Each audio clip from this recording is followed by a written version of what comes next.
Аталар майрам кылып койсоңуз өтө эле жакшы. Атамында. Аталар эмне? Биздин майрам жок да, официально. Макулбуз.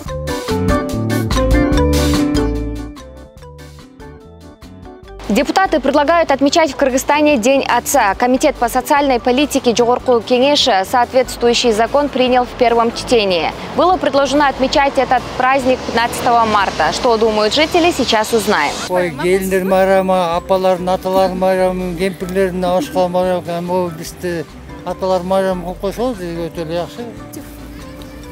Аталар күнү деп залем. Себеби эми апалар күнүнө белгилей бербей, аталар күнүнө белгилеп коюш керек да. Конечно, макулмында. Атамында. Каршымын. Эмнеси? Эмнеге? Аталар эмне?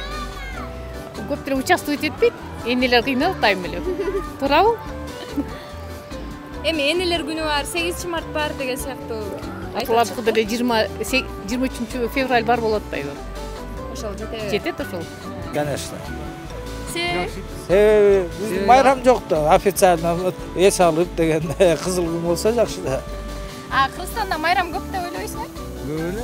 Көп эмес. Макулбуз, атасы деле эне дейле да деле. Атасы болгон.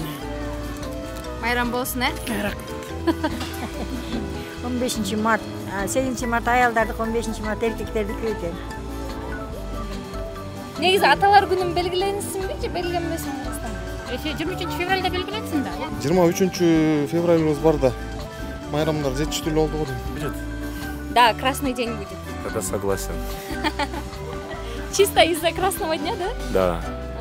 Ну, насчет аталар күнү, ну, не знаю, наверное, 8 марта там и так далее женские дни есть, а насчет мужских не знаю. Только 23 февраля. И то там только армейских поздравляют.